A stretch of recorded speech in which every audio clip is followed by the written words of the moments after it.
قال النبي صلى الله عليه وسلم من أحدث في أمرنا هذا ما ليس منه فهو رد رواہ البخاری و مسلم۔ معزز سامعین اور حاضرین جمعہ، بھائیوں اور دوستوں، نبی محترم صلی اللہ علیہ وآلہ وسلم کی شان یہ ہے کہ آپ کی ہر ادا کو ایک مسلمان کو اپنے سامنے رکھنا چاہیے۔ آپ کی عظمت کا یہ تقاضا ہے کہ آپ کے ہر اشارے پر جان دے دینا چاہیے۔ تو تقدس کا یہ تقاضا ہے کہ ہم ہر اس چیز سے بچیں جس چیز سے نبی اکرم صلی اللہ علیہ وآلہ وسلم نے ہمیں روکا اور منع کیا ہے۔ اور ہم بار بار سنتے ہیں، بلکہ ہر خطبہ جمعہ میں بالخصوص جب خطبہ مسنونہ پڑھا جاتا ہے تو آپ سنتے ہیں اور ہر خطیب یہ سناتا ہے کہ کل محدثۃ بدعہ وکل بدعۃ ضلالہ وکل ضلالۃ فی النار، کہ دین میں جتنی بھی چیزیں نئی گھڑی جاتی ہیں وہ سب کے سب بدعت ہیں، بدعت گمراہی ہے اور یہ نتیجہ اس کا جہنم ہے۔ تو نبی اکرم صلی اللہ علیہ وسلم نے بدعت سے جہاں روکا ہے وہیں سنت کو اپنانے کا حکم دیا ہے۔ آپ صلی اللہ علیہ وسلم کے حکم کو سامنے رکھتے ہوئے ہمیں ٹٹولنا چاہیے کہ آخر کہیں ہماری زندگی میں کچھ ایسے اعمال اور ایسے افعال تو نہیں ہو رہے ہیں جس کا تعلق بدعت سے ہو، خرافات سے ہو، سنت سے ہٹ کر کے ہو۔ ہمیں ہر عمل کرتے ہوئے چیک کرنا چاہیے کہ یہ عمل نبی اکرم صلی اللہ علیہ وسلم کی سنت کے مطابق ہے یا نہیں۔ اگر ہے تو ظاہر سی بات ہے اس کی دلیل ہوگی، اللہ کے رسول صلی اللہ علیہ وسلم کا اشارہ ہوگا، آپ کا حکم ہوگا۔ اگر آپ کا حکم ہے، اشارہ ہے تو وہ سنت ہے، اور اگر ایسا کچھ نہیں ہے تو پھر وہ بدعت و خرافات ہے۔ یہ ذہن سے نکال دیں، کھرچ دیں کہ یہ عمل تو اچھا ہے، اس میں برائی کیا ہے، حرج کیا ہے، نیکی ہی تو ہے۔ یہ چیزیں ذہن سے نکال دیں۔ کیونکہ ہماری اور آپ کی سوچ دین میں کوئی اثر نہیں رکھتی۔ دین کے معاملے میں اگر کسی کی بات کوئی اثر رکھتی ہے تو وہ بات صرف اور صرف مصطفیٰ کی بات ہے، باقی کسی کی رائے، کسی کی بات، کسی کا قول اور کسی کا اشارہ اس کی کوئی حیثیت نہیں ہوتی۔ اگر کسی کا اشارہ ہو اور نبی کے اشارے سے میل کھائے تب تو اس کی حیثیت ہے، لیکن اگر اس کی بات نبی کے اشارے سے میل نہ کھائے، نبی کے حکم سے میل نہ کھائے، تو وہ کتنا عظیم ہو، اس کی عظمت اپنی جگہ مسلم، لیکن اس کی بات قابل رد ہوگی، کیونکہ ہم نے جو کلمہ پڑھا ہے وہ کلمہ کسی اور کا نہیں، مصطفیٰ کی ذات کا پڑھا ہے۔ تو ہم مصطفیٰ کے علاوہ کسی اور کی بات کو حرف آخر نہیں سمجھتے، ہم کسی اور کی بات کے پر اپنے سر تسلیم خم نہیں کرتے۔ تو میرے بھائی، میرے دوست، اللہ کے رسول صلی اللہ علیہ وسلم کے حکم کو ماننا یہ ہمارے ایمان کا اہم حصہ ٹھہرا، اور آپ کی باتوں سے اور آپ کے اشاروں سے منہ موڑنا، روگردانی کرنا، پیچھے ہٹ جانا، یہ پھر جان لیجئے کہ ایمان سے ہاتھ دھونے کے برابر ہے۔ اللہ کہتا ہے یا ایھا الذین آمنوا لا تقدموا بین یدی اللہ ورسولہ واتقوا اللہ۔ مومنو، ایک طرف کہا مومنو، دوسری طرف کہا کہ ڈرو اللہ سے، اور بیچ میں یہ کہہ دیا کہ اللہ کے رسول صلی اللہ علیہ وسلم کے فرامین کے آگے، ان کے احکام کے آگے، ان کے ابرو کے اشارے کے آگے بڑھنے کی جسارت اور کوشش نہ کرنا۔ لا تقدموا بین یدی اللہ ورسولہ، اللہ اس کے رسول سے آگے بڑھنے کی جسارت نہیں کرنا، نہ سوچنا، بلکہ تصور میں بھی نہیں آنا چاہیے۔ تو میرے بھائی، میرے دوست، کہنے کی بات یہ کہ نبی اکرم صلی اللہ علیہ وسلم نے جہاں ایک طرف سنت کو اپنانے کا حکم دیا ہے، وہیں دوسری طرف بدعت و خرافات سے روکا بھی ہے۔ اللہ رب العزت نے آپ کی اطاعت کو دین قرار دیا ہے، اور آپ کی باتوں کو نہ ماننا اس کو کفر سے گردانا ہے، اور ایسے لوگوں کے لیے دردناک عذاب کی دھمکی بھی دی ہے۔ تو بہرحال خلاصہ کلام یہ ہے کہ ہمیں اپنے اعمال کو چیک کرنا ہے کہ وہ عمل کیا نبی اکرم صلی اللہ علیہ وسلم کی سنت کے مطابق ہے یا نہیں۔ اگر ہے ضرور کریں، اللہ توفیق دے، لیکن اگر وہ سنت سے میل نہ کھائے اور موافق نہ ہو تو اس کو چھوڑ دینے ہی میں عافیت ہے، کیونکہ یہ آپ صلی اللہ علیہ وسلم کی محبت کا تقاضا ہے۔ اب آئیے میں آپ کو تھوڑا سا اشارہ کرتا چلوں۔ نبی اکرم صلی اللہ علیہ وسلم شعبان میں کیا کرتے تھے وہ میں نے آپ کو بتا دیا ہے۔ آپ صلی اللہ علیہ وسلم کا مبارک عمل اس مہینے میں کیا ہوتا تھا وہ میں نے آپ کے سامنے رکھ دیا ہے۔ آپ کا خصوصی عمل کثرت کے ساتھ اگر کچھ ہوتا تھا تو وہ روزہ تھا۔ اس کے علاوہ آپ صلی اللہ علیہ وسلم کی زندگی میں شعبان کے مہینے میں خصوصی طور پر کسی عمل کا ثبوت کسی صحیح حدیث سے نہیں مل سکتا۔ اب اگر ایمان کا تقاضا سامنے ہے، نبی کی محبت واقعی سینے میں موجزن ہے، نبی کی محبت پر نشاور ہونے کا جذبہ ہے، تو پھر یہ تقاضا ہے کہ اب آپ بدعت و خرافات سے بچیں۔ اب میں بہرحال آپ کو تھوڑا سا اشارہ کرتا چلوں۔ ایک حدیث پڑھی جاتی ہے جو حدیث صحیح نہیں ہے لیکن پڑھی جاتی ہے، اور وہ حدیث جب پڑھی جاتی ہے تو وہ متن پڑھا جاتا ہے، اور راوی سے جس نے اس حدیث کو روایت کیا ہے، جس نے اس کی تخریج کی ہے، اس حدیث پر جو حکم لگایا ہے اس کو نہیں پڑھا جاتا ہے۔ وہ میں آپ کو سنا دوں گا۔ ہم سب کی ماں عائشہ صدیقہ رضی اللہ تعالی عنہا، یہ حدیث صحیح نہیں ہے لیکن یہ پڑھی جاتی ہے شعبان کے مہینے میں 15ویں شعبان پر جو جشن اور ٹھیلے میلے لگائے جاتے ہیں اس کے تعلق سے۔ وہ حدیث رسول نے اس میں ہے کہ اخبرنا الحجاج بن ارطاء عن یحییٰ بن کثیر عن عروہ عن عائشہ رضی اللہ تعالی عنہا قالت، کیا فرماتی ہیں؟ حضرت عائشہ سے روایت ہے اور سلسلے سند ہے، اور اس کے بعد ان کا اپنا بیان ہے، ذرا غور کیجیے گا۔ فقط تو رسول اللہ صلی اللہ علیہ وسلم لیلتن، میرے گھر میں آپ کی باری تھی اور میں نے اپنے بستر سے نبی اکرم صلی اللہ علیہ وسلم کو غائب پایا۔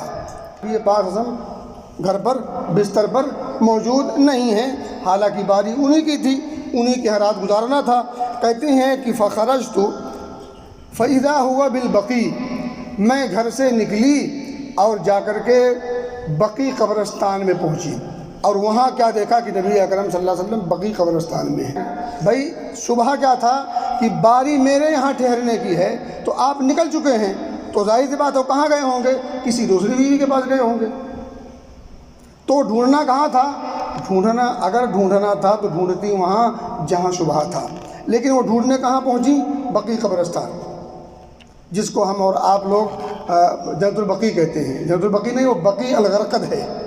کہتی ہیں کہ فخرج تو میں گھر سے نکلی اور میں نے کہاں نبی اکرم صلی اللہ علیہ وسلم کو بقیع قبرستان کے اندر پایا۔ پہنچ گئی ڈھونڈتے ڈھونڈتے، چلو خیر ہو سکتا ہو پورے عورتوں کا پوری جو ہے ازواج مطہرات کے بھی گھر کے چکر لگائے ہوں اور اس کے بعد وہاں پہنچی ہوں، احتمال ہے۔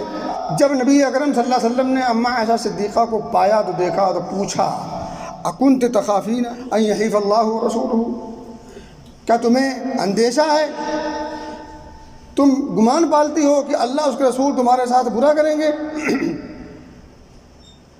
تمہیں اندیشہ، خوف لگا ہے؟ دیکھیں نبی اکرم صلی اللہ علیہ وسلم صرف نکلے تھے، لیکن یہاں اللہ کے رسول صلی اللہ علیہ وسلم نے اپنے ساتھ ساتھ اللہ کو بھی جوڑ دیا۔ مطلب یہ ہوا کہ نبی کے تعلق سے اگر ذہن میں کوئی خیال آتا ہے تو گویا کہ اللہ کے تعلق سے بھی خیال آتا ہے۔ اکنت تخافین ان یحیف اللہ ورسولہ، کیا تمہیں اس بات کا اندیشہ ہے کہ اللہ اور اس کے رسول تمہارے ساتھ بددیانتی کریں گے؟ تمہیں اندیشہ اس بات کا؟ قلت یا رسول اللہ، وہ فرماتی ہے کہ اللہ کے رسول صلی اللہ علیہ وسلم انی ظننت انک اتیت بعض نسائک، اے اللہ کے رسول صلی اللہ علیہ وسلم میرا گمان تھا کہ شاید آپ اپنی بیویوں میں سے کسی بیوی کے پاس گئے ہوں گے۔ دیکھیں یہی دیکھو، کہتے ہیں کہ چور کے داڑھی میں تنکا ہوتا ہے، وہ خود کہتی ہیں، اسی حدیث کے ٹکڑے میں ہے کہ مجھے یہ ڈر تھا، مجھے یہ اندیشہ تھا، گمان تھا میرا کہ شاید آپ اپنی بیویوں میں سے کسی بیوی کے پاس گئے ہیں۔ تو جب بیویوں میں سے کسی بیوی کے پاس گئے ہیں تو قبرستان کیوں گئی ہوں؟ کہتے ہیں فقال، یہ گفتگو جب ہو گئی تو اللہ کے رسول فرماتے ہیں ان اللہ عز وجل ینزل لیلۃ النصف من شعبان۔ اب یہی ہے، آپ فرماتے ہیں کہ عائشہ سنو میں بقیع قبرستان کیوں گیا تھا؟ ان اللہ عز وجل ینزل لیلۃ النصف من شعبان، کیونکہ اللہ رب العزت 15ویں شعبان کی رات کو اترتا ہے۔ کہاں اترتا ہے؟ کب اترتا ہے؟ 15ویں شعبان کی رات کو۔ الی السماء الدنیا، آسمان دنیا پر جس کو ہم دیکھ رہے ہیں، فیغفر لاکثر من عدد شعر غنم کلب، تو وہ بنو کلب کے بکریوں کے بال کے برابر لوگوں کو بخشش کا پروانہ دیتا ہے، یعنی بے شمار اور بے حساب لوگوں کو اللہ رب العزت بخشش کا پروانہ دیتا ہے۔ اچھا، یہ حدیث اور اس طرح کی اور بھی بہت ساری حدیثیں ہیں۔ امام ترمذی کہتے ہیں قال ابو عیسیٰ کہتے ہیں حدیث عائشہ لا نعرف الا من هذا الوجه من حدیث الحجاج وسمعت محمدا يضاعف هذا الحديث وقال يحيى بن كثير لم يسمع من عروة والحجاج بن أرطأ لم يسمع من يحيى بن أبي كثير۔ اب اس کو نہیں پڑھتے، یہ اگر پڑھ لیں تو دودھ کا دودھ پانی کا پانی ہو جائے۔ اب یہ کہتے ہیں جنہوں نے یہ حدیث اپنی کتاب میں لکھی ہے، وہ خود کہہ رہا ہے کہ جو حدیث عائشہ ہے یہ ایک سلسلہ سند ہے، یحییٰ بن کثیر نے عروہ سے نہیں سنا ہے، یحییٰ بن کثیر کا سماع عروہ سے نہیں ہے، اور اسی طرح سے حجاج بن ارطاء نے یحییٰ بن کثیر سے نہیں سنا ہے۔ اس میں جو سلسلہ سند ہے، جیسے مثال کے طور پر اے نے بی سے کہا، بی نے سی سے کہا، اب اے کی ملاقات بی سے بھی نہیں ہے اور بی کی ملاقات سی سے بھی نہیں ہے، تو جب اے کی ملاقات بی سے نہیں ہوئی تو پھر اے نے بی سے سنا کیسے؟ اب حجاج بن ارطاء نے یحییٰ ابن کثیر سے نہیں سنا ہے اور یحییٰ ابن کثیر نے عروہ سے نہیں سنا ہے، تو اب یہ دو راوی ایسے ہیں جن کی ایک دوسرے سے ملاقات ہی نہیں ہے، سماع اور سننا ثابت ہی نہیں ہے، تو جب سننا ثابت ہی نہیں ہے تو پھر یہ بات اور یہ معاملہ کیسے ثابت ہو سکتا ہے؟ تو بیان کرنے والا خود جب جھوٹا ثابت ہوتا ہے تو پھر وہ جو بات بیان کی جائے گی وہ سچی کیسے ہو جائے گی؟ اچھا، ایک حدیث اور سن لیں اسی طرح کی غیر مقبول حدیث ایک اور سن لیں، وہ حضرت علی سے مروی ہے۔ وہ کہتے ہیں کہ اذا کانت لیلۃ النصف من شعبان، جب شعبان کی 15ویں رات آ جائے، فقوموا لیلھا وصوموا یومھا، تو اس کی رات کو قیام اللیل کرو اور اس کے دن میں روزہ رکھو۔ کیوں؟ فإن اللہ تعالی ينزل فیہا، کیونکہ اس رات اللہ رب العزت اترتا ہے، نیچے اترتا ہے۔ اچھا، یہیں ایک بات اور بڑی اچھی سمجھ میں آتی ہے، لیکن یہ سمجھ میں نہیں آتی، اللہ کہاں ہے، کہاں سے اترتا ہے؟ اللہ آسمان دنیا پر نہیں، اللہ 7ویں آسمان کے اوپر عرش پر مستوی ہے، وہاں سے آتا ہے نیچے۔ اب یہ سمجھ میں نہیں آتا، تو کہتے ہیں اللہ ہر جگہ ہے، اللہ ہر جگہ نہیں ہے۔ قرآن میں 7 مقامات پر اللہ نے بڑی صریحی طور پر ایسے کہا جیسے 2 اور 2 4 ہوتا ہے، اللہ نے 7 مقام پر اس بات کی صراحت کی ہے۔ خیر، ينزل فإن الله تعالى ينزل فيها لغروب الشمس إلى السماء الدنيا فيقول، اللہ جب سورج غروب ہوتا ہے تو آسمان دنیا پر نزول فرماتا ہے اور وہاں سے وہ ندا لگاتا ہے۔ ندا کیا ہے؟ الا من مستغفر فاغفر له، کوئی ہے بخشش طلب کرنے والا میں اسے بخش دوں۔ الا مسترزق فارزقه، کوئی ہے جو رزق طلب کرے میں اسے روزی دے دوں۔ الا مبتلا فهو عافيه، کوئی ہے جو کسی مصیبت میں مبتلا ہے، بیماری میں مبتلا ہے، میں اسے شفا دے دوں۔ الا کذا وکذا، الا کذا وکذا، اور کوئی اس طرح سے۔ میرے بھائی، صحیح بخاری صحیح مسلم کی حدیث میں نے آپ کو بہت پہلے سنائی ہے، کئی بار سنائی ہے، اللہ رب العزت ہر رات آتا ہے، اور یہ صحیح بخاری صحیح مسلم کی حدیث ہے، ہر رات وہ آتا ہے آسمان دنیا پر۔ رات کا جب آخری تہائی حصہ ہوتا ہے ایسے ندا لگاتا ہے کوئی مانگنے والا، ہے کوئی سوال کرنے والا، ہے کوئی بخشش طلب کرنے والا، تو یہی چیز اس میں بھی ہے۔ ہاں، یہ ہے کہ اس میں کھانے پینے کا سسٹم ہو جاتا ہے، اور سال میں ایک بار ہے، کچھ دھوم دھڑاکا ہو جاتا ہے۔ یار یہ دین ہے، کھلواڑ نہیں ہے، دین یہ کسی کے باپ کی جاگیر نہیں ہے، اللہ اس کے رسول کا دیا ہوا نظام ہے، یہ اس کو کھانے کے لیے نہ بنایا جائے اس کو۔ اچھا، یہ کب تک ہوتا ہے؟ حتی یطلع الفجر، یہاں تک کہ فجر طلوع ہو جائے۔ اس حدیث کو امام ابن ماجہ نے جب ذکر کیا تو وہاں ذکر کرتے ہوئے کہتے ہیں اسنادہ ضعیف، اس کا جو سلسلہ سند ہے وہ ضعیف ہے، بلکہ موضوع من گھڑت ہے۔ ضعیف میں تو پھر بھی گنجائش رہتی کہ شاید کوئی چانس نکل جائے. موضوع مطلب گھڑا ہوا ہے، خود ساختہ بنایا ہوا ہے، اس کی حقیقت نہیں ہے. کہتے ہیں اس میں ایک راوی ہے ابن ابو صبرہ، وہ انتہائی درجے کا ضعیف آدمی ہے. امام احمد اور امام یحییٰ بن معین کہتے ہیں کہ یہ شخص وضاع ہے، کذاب ہے، حدیثیں گھڑا کرتا ہے. اپنی ایک بات اٹھائی اور سلسلے سند گھڑا اور کہہ دیا کہ نبی پاک نے فرمایا. اب آپ سوچیں کہ ایک آدمی کوئی بات کہے اور جھوٹی سند لگا دے اور کہے نبی پاک نے کہی ہے، کتنے بڑی جرات ہے. کبھی اس کی سنجیدگی سے کبھی سوچیں کہ کتنا بڑا جرم ہے یہ. اور یہ بڑا جرم ہے اسی لیے نبی پاک صلی اللہ علیہ وسلم نے کیا فرمایا، فَلْيَتَبَوَّأْ مَقْعَدَهُ مِنَ النَّارِ. ایسا شخص جہنم میں اپنا ٹھکانہ بنا لے، ایسا شخص جہنمی ٹھہرے گا.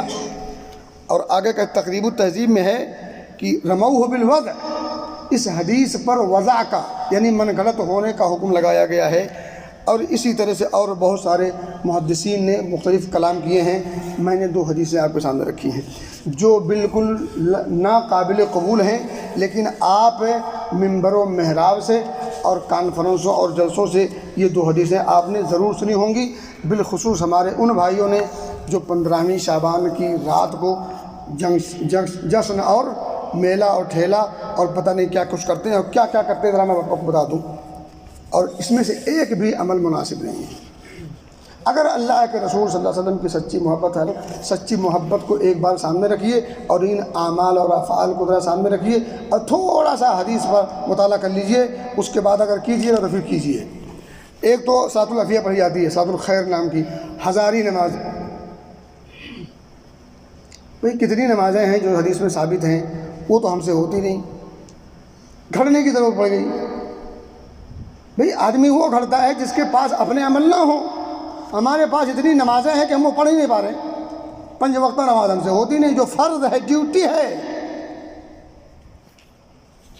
وہ ہم سے نہیں ہوتی. اور یہ نماز بڑی عجوبہ نماز ہے. یہ بر صغیر کا 8واں عجوبہ ہے. ہزاری نماز 100 رکعت پڑھی جائے گی. ہر رکعت میں سورہ فاتحہ کے بعد قل هو اللہ احد 10 مرتبہ. ہر رکعت میں سورہ فاتحہ کے بعد سورہ اخلاص قل اللہ احد 10 مرتبہ، تو 100 دہائی 1000 ہو گیا. اب آپ سوچیں، سورہ اخلاص پڑھی، سورہ اخلاص سمجھی بھی ہے، ہر رکعت میں 10 مرتبہ پڑھی، ایک بار پڑھ لو اس کو سمجھ لو کم سے کم. سورہ اخلاص پورے قرآن کا 1/3 حصہ ہے معنوی اعتبار سے، کیونکہ وہ سراسر توحید پر مبنی ہے.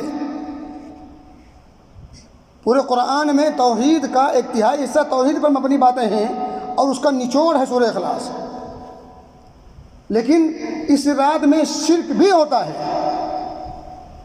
قبروں کی لپائی پتائی کے بعد مردوں کے پاس جا کر کے ان سے دعائیں نہیں کی جاتی، یہ شرک نہیں ہے تو کیا ہے؟ اخلاص پڑھنے کا کوئی فائدہ نہیں، سورہ اخلاص گلے میں لٹکانے کا کوئی فائدہ نہیں. سورہ اخلاص کا جو معنی ہے، جو مفہوم ہے، جو تقاضا ہے، اس کو ادا کرنا ہے. آپ قبروں کی لپائی پتائی کرنا کس حدیث میں ثابت ہے؟ قبر اور قبرستان جانتے کس لیے ہوتی؟ وہاں جا کے اللہ یاد آئے، وہاں رونا یاد آئے، وہاں مرد عورت کا اختلاط نہیں ہوتا، وہاں جوجوے کمکمے نہیں لگتے، وہاں جا کر کے انسان دنیا میں مگن نہیں ہوتا. اور پھر وہاں جا کر کے کیا کرنا ہوتا ہے؟ نبی پاک صلی اللہ علیہ وسلم کے اگر امتی ہیں، شہدائی ہیں، تو نبی پاک کا عمل کیا تھا؟ قبرستان جاؤ. قبرستان کس لیے جانا ہے؟ تاکہ ان کے لیے دعا کرنا ہے.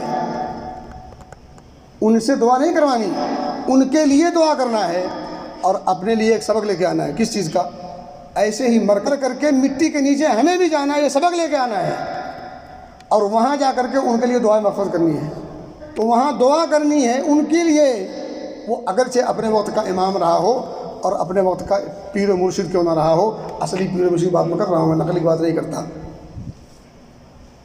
میں نقلی کی بات نہیں کرتا، اصلی پیر و مرشد کی بات کر رہا ہوں. تو میں کہہ رہا تھا کہ صلاۃ العافیہ پڑھنا، من گھڑت نماز، جس تیوہار تو جو منایا تو آپ دیکھ ہی رہے ہیں آپ. اور اس رات کو قدر کی رات سے بڑی اور اہم سمجھی جاتی ہے. جو قدر کی رات رمضان میں آتی ہے، لیلۃ القدر، انا انزلناہ فی لیلۃ القدر، اس سے زیادہ اس کے درجے کو بڑھایا جاتا ہے۔ اور اسی طرح سے خصوصی روزہ، خصوصی قیام، اب اس کی بھی حدیث نہیں ہے۔ اسی طرح سے لوگوں کا یہ اعتقاد ہے کہ اس رات کو عام بخشش ہوتی ہے۔ میرے بھائی، عام بخشش نہیں ہوتی۔ آپ سوچیں تھوڑی دیر کے لیے، اگر عام بخشش کا پروانہ اللہ یوں ہی دے دے تو پھر شرک، کفر، بدعت، خرافات جس میں جو مبتلا ہوتا رہے، 15ویں شعبان آئے گی ختم۔ جن لوگوں نے سال بھر محنت کی ان کو بھی بخشش، جن لوگوں نے سال بھر مٹر گشتی کی ان کو بھی بخشش۔ یہ کوئی انصاف ہے؟ اس کو انصاف کہتے ہیں؟ آپ نے 5 وقتہ نماز پوری سال پڑھتے رہے، آپ سب کچھ کیا آپ نے، آپ کو بھی بخشش۔ میں نے ایک نماز نہیں پڑھی، میری بھی بخشش۔ آپ نے 30 دن ڈیوٹی کی، آپ کی فل سیلری۔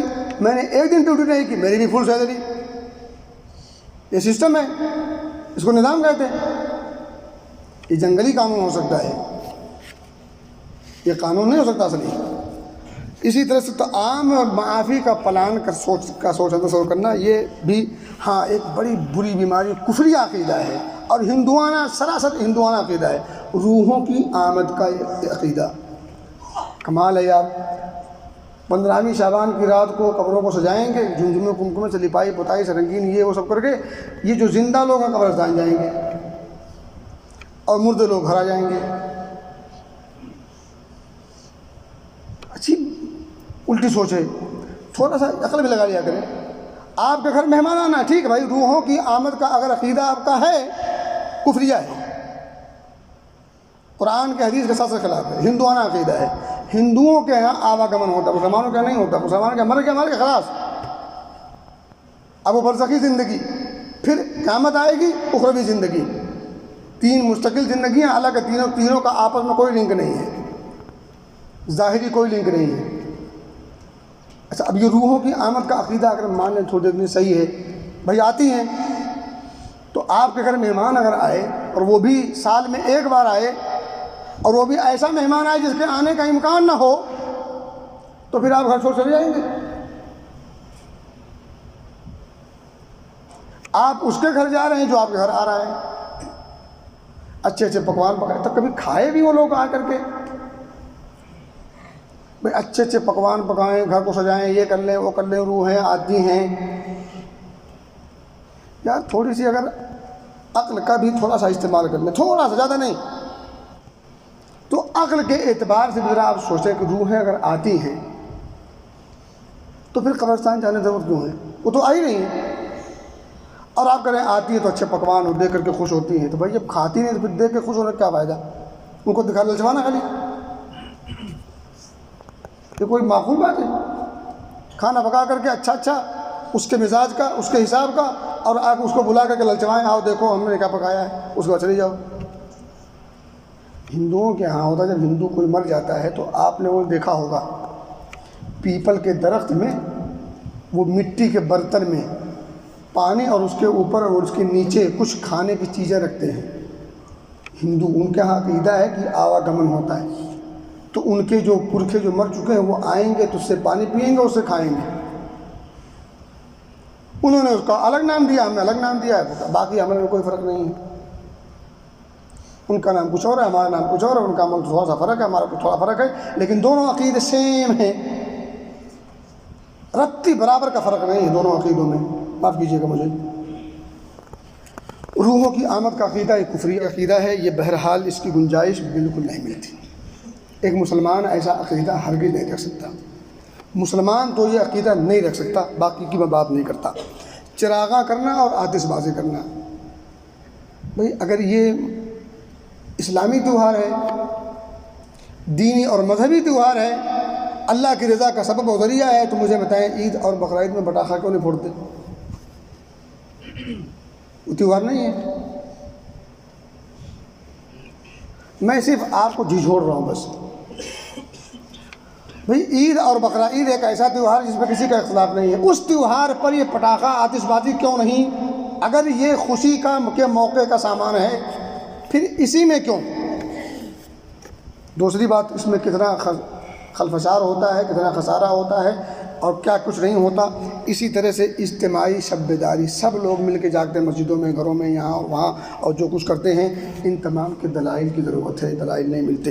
ہاں ایک چیز اور دیکھیں، یہ جو جلسہ ولسہ ہوتا ہے یہاں فنکشن لگتے ہیں، وہاں مرد عورت سب اکٹھا ہوتے ہیں۔ عید کی نماز ہو وہاں عورتوں کو جانا ہے، وہ بھی فل انتظام کے ساتھ، وہ نہیں ہوتا ہم سے۔ اور یہ جمعہ کی نماز ہے نا، اس میں بھی عورتوں کو آنا اگر چاہیں انتظام کر لے تو آ سکتی ہیں، اس کا ہم انتظام نہیں کرتے۔ اب ایک سیاسی بیان ایک بڑے مولوی کہا گیا ہے کہ عورتوں کو مسجد میں جانے سے مت روکو اور ان کا انتظام کرنا چاہیے، اور میں تو کہتا ہوں صرف سیاسی بیان ہے، کاش کہ وہ حدیث کو صحیح دل سے پڑھ لیا ہوتا ہے، لیکن ہیں بہت بڑے عالم، افسوس ہوتا ہے پتہ نہیں کس چیز کے عالم ہوتے ہیں۔ جب سیاسی ڈنڈا پڑتا ہے تو سمجھ میں آتا ہے، بھئی حدیث کیوں سمجھ نہیں آتی؟ حدیث سمجھ نہیں آتی، نبی اور ایمان بھی ہے، محبت اور اقرار بھی ہے، اور جب سیاسی ڈنڈا پڑتا ہے تو پھر چلاتے بھی ہیں، اور پھر جا کر کے وہی کام کرتے جو حدیث کے مطابق ہے، پہلے کر لو۔ لیکن جب عقل ماری جائے تو پھر کچھ کام سمجھ میں نہیں آتا، اللہ عقل سلیم دے۔ میرے بھائی کہہ رہا تھا میں کہ اگر ان دونوں حدیثوں جو میں نے آپ کو سنایا ہے، نبی پاک صلی اللہ علیہ وسلم اماں عائشہ صدیقہ کے گھر سے نکلے قبرستان گئے، ٹھیک ہے حدیث صحیح نہیں ہے لیکن مان لو تھوڑی دیر کے لیے، تو کون گئے؟ صرف نبی پاک گئے، بیوی کو لے گئے؟ نہیں لے گئے، صحابہ کو جگایا؟ نہیں جگایا، صحابہ کو لے گئے؟ نہیں لے گئے، صحابہ کو حکم دیا؟ نہیں دیا، صحابہ گئے؟ نہیں گئے، اگلے سال صحابہ گئے؟ نہیں گئے، ہو تو دکھاؤ۔ تو پھر اگر یہ دین تھا تو پھر آپ صلی اللہ علیہ وسلم کے صحابہ کو کرنا چاہیے تھا، اور صحابہ کرتے تو جیسے ہمیں عید ملی ہے، بقرعید ملی ہے، جمعہ ملا ہے، یہ ملا وہ ملا، وہ بھی مل جاتا۔ نبی پاک خود گئے، تو میں کہتا ہوں اگر کسی کو جانا ہے تو کوئی مکھیا ہو گھر کا جائے، کوئی قوم کا رہبر ہو جائے، قوم کے رہبر کے طور پر۔ ایسا بھی نہیں ہے، صحیح مسلم کی صحیح روایت ہے، اب میں بتاتا ہوں آپ کو، جو صحیح حدیث ہے وہ نہیں پڑھتے۔ صحیح حدیث میں نبی اکرم صلی اللہ علیہ وسلم کا ایک پوری لمبی حدیث ہے، اس حدیث میں یہ اسی طرح کا واقعہ ہے۔ وہ کیا ہے؟